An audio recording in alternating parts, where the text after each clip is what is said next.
Hey everybody, welcome back to the channel. It is time for a end of year review 2022 of how much income I brought in. Now, I'm making this video because I made the same video in 2021.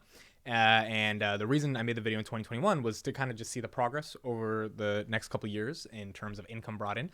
Second reason I'm making this video is because it's a finance channel. And from a finance perspective, transparency matters and kind of showing how much money I have and not being afraid or being too insecure about whatever money I bring in, I think is important for the channel, just to remain authentic and to keep people knowing, what my personal finance situations are. I mean, I think if you're a finance channel, you might as well just show how much money you make because you're showing the investments you make.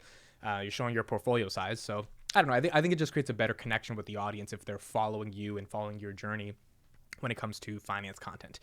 Someone left a really good comment on a video the other day, and they said, I don't follow Amit because I think he knows the most about finance or he knows the most about investing or he understands every little term, but I follow him because he seems like he's on a quest to understand and uncover what is the stock market, and it's fun following him on that journey and like just being along with him to see what the stock market is. And I think that's the most authentic way to describe the channel. I'm 25 years old. I don't have the most investing experience in the world. It's been about 4 years now, and we just entered into a bear market. I'm not the most experienced trader, and there's no way I can act like I am because I'm not.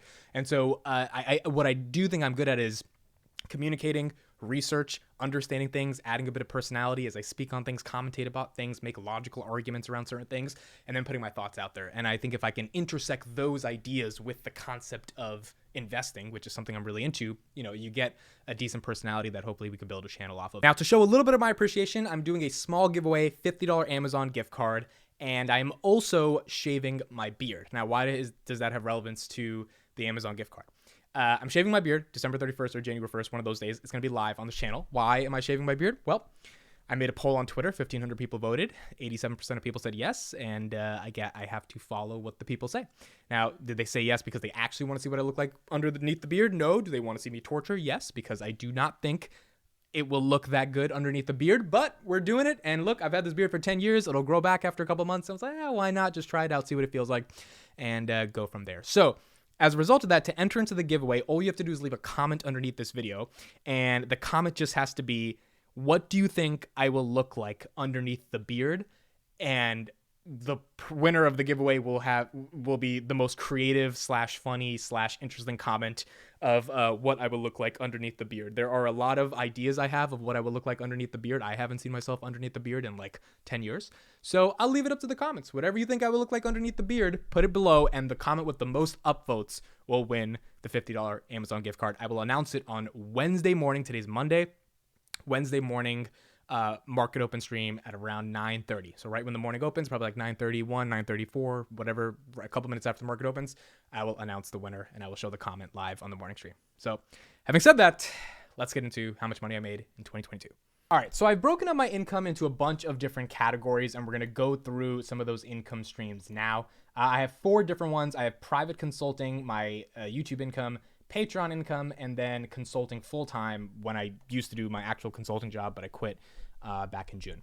Now, private consulting. So what do I do for private consulting? I teach people how to publicly speak and debate. If you guys have heard a little bit about my story on the channel, I did public speaking and debate. When I was in high school, I ended up being one of the top 7 debaters in the United States of America. I was one of the top 3 speakers in all of Europe. And as a result of that, I developed a bit of a reputation and I was able to market myself. I started a consulting firm as soon as I graduated college, and I was able to teach a bunch of people how to publicly speak and debate, whether they were adults, mainly kids that are in high school competitions, stuff like that. So that was my private consulting. This is the one that is actually the least accurate, to be honest. So we ended the year at $10,430. So that gives you a total grasp of how much I had at the end of the year, $10,430. Now, a lot of these were paid in cash because I just had a bunch of clients in cash. So I think this number is off. It's definitely higher than $10,430. I think it's probably closer to $12,000, but I tried to go through my bank statements and tried to like remember like if I had those, and I can't remember. So this is what I definitely know I had, $10,430. The rest of the cash payments were just cash payments, so I don't know where that's at. But you can round about to like $10,430 to around $11,000 in private consulting. Then we have YouTube. So I've already showed how much YouTube income I've got, but this is the total for the year, $19,052.90. As you can see, it was the best month we had was in March, $36.78, and then from there it slightly declined, and then it got up a little bit. December was kind of better than like the last 5-6 months. Honestly, a lot was going on from June or May until December, or really until August, which was me raising money for my startup, which I'll talk about in a little bit. And as a result of that, that took up a lot of my time. So YouTube income suffered a little bit. And then, past 4 months, I've been trying to figure out how to like run a startup. So that also took a little bit of time. I'm starting to get back into the groove of like actually creating daily YouTube content.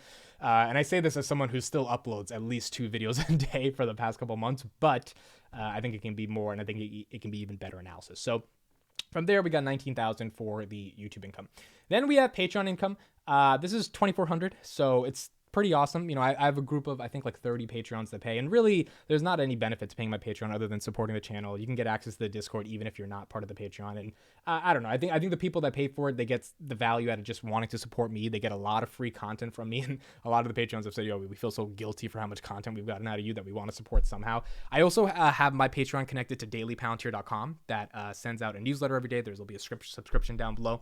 It's free to subscribe, and I think some people have also subscribed because they appreciate all the Palantir content on dailypalantir.com that we got up and running about 3 weeks ago after not being active for a couple months because, again, I was a little bit busy running the startup.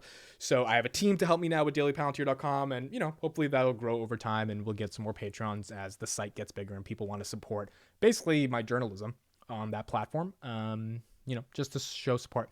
So Patreon was about $2,400, and then we have my full-time consulting. So this is like my day job. This is I can actually tell you how many hours I worked for this. So this was I made 45 an hour. So if we just take 27,468 and we divide that by 45, I worked 610 hours from the course of January until June to make 27,000. This was a contract position that I was in. It was similar to teaching public speaking and debate, but it was more like guaranteed income. I had to do a lot of driving for this income as well. I would drive at least 120 miles every day for about 5 days a week. So it was a lot of work, but the job was relatively simple. So it had there were a lot of. It was either I go like a regular 9 to 5 and I have like barely any time to do my startup, or I do this, which 45 an hour, it was pretty good. It's obviously not like amazing, like 80, 90 bucks an hour. There's no healthcare, none of that stuff, but it gave me a ton of free time to like work on my startup. And like, that's what I needed to do. And we ended up raising some money for the startup and I was able to quit and go full time. So seems like it was a pretty good trade-off to like take a job that is relatively underpaying me, but gives me the freedom of time, which is the one thing you can't get. Because if I was working at Accenture, Deloitte, or some consulting firm, you don't have time. And I needed a lot of time this year to really just like do a lot of pitch meetings. I mean, we're over at 150 pitch meetings, build enough YouTube videos to get more attention and awareness, just all the stuff I needed to do to actually be able to end up raising money for my startup. And so that's why, this job gave me a lot of flexibility, and I overall liked the job. So that was 27,468 in total. So from private income, we made about 10,430, YouTube income 19,000, Patreon income about 2,400, and then consulting income 27,468.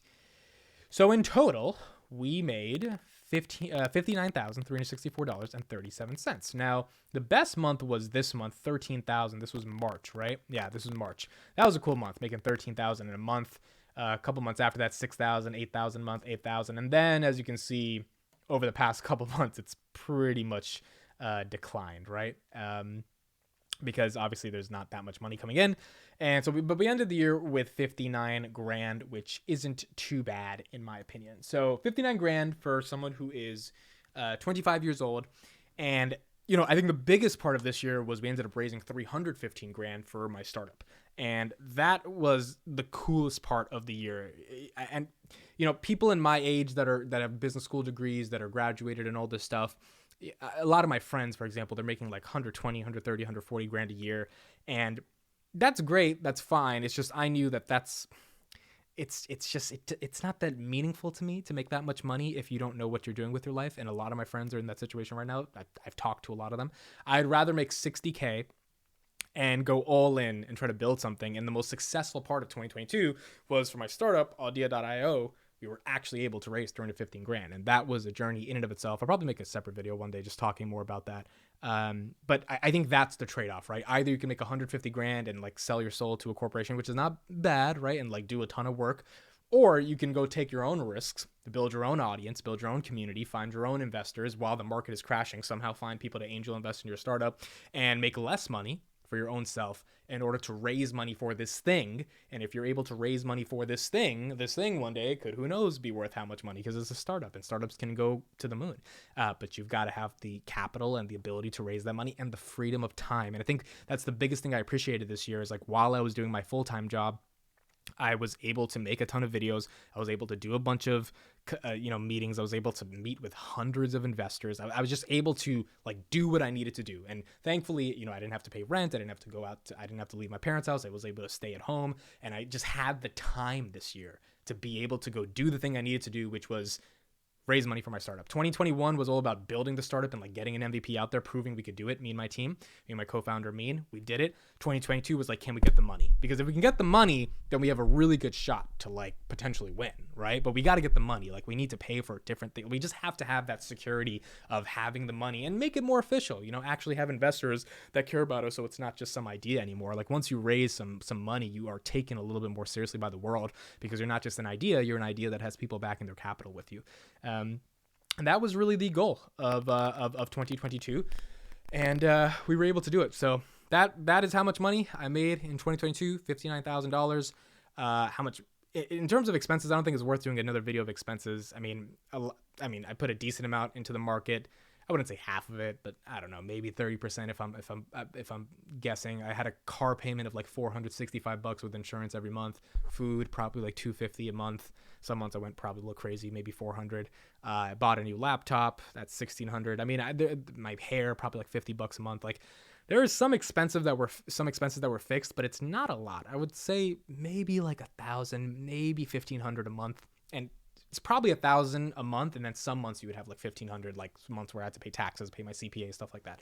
So in terms of expenses, I really don't know how much I kept. I have to do a little bit more of that analysis, go through some bank statements. I probably should do that soon because taxes are coming up in April, so probably should get all that done. But that's how much money I brought in, and that money will decline next year. I'm not going to make 50 unless YouTube explodes, which I mean maybe it could, but I don't have a consulting full-time position anymore. So the chunk of that, which was $27,000, that's not coming in, right? YouTube, I mean, I want YouTube to do better this year, but I can't. It's in my control to some extent, and then the other extent is like the algorithm and just like how the market's doing because it's a finance channel. So I mean, if my projections for next year are not to grow income-wise, but to really just hamper in and have the first full year dedicated to my startup. I mean, if we can do like 30 grand this year, that would be awesome because that would just take care of my living expenses. That would be great. But I am not expecting a lot more money than 59 grand. I am expecting a lot more time and attention being put into my startup and potentially getting to the point where we could raise this a seed round of financing. We raised the pre-seed. Now we want to raise the seed round going into 2023. So that would be the goal, is to just go all in. And, at this stage of my life, I've evaluated the costs and benefits very efficiently. And in my opinion, from a happiness perspective, I'd rather make less money and go all in and try to chase something really big. Because if I win at that, then you're not going to be worried about 59,000 versus 85,000. I mean, that's peanuts. If you lose, then you can always go get a job and make 85,000. Yeah, you're a couple years behind, but whatever. Like, you'll figure it out, right? But the opportunity to chase something, given the lack of responsibilities I have at a young age, doesn't come often. So that is what I'm optimizing to do. That's it. Thank you guys so much for listening and watching. Leave a comment below on what you think I would look like without the beard. Funniest comment with the most upvotes will get the $50 Amazon gift card. I appreciate you guys staying with me all throughout 2022. I'll see you on the next one.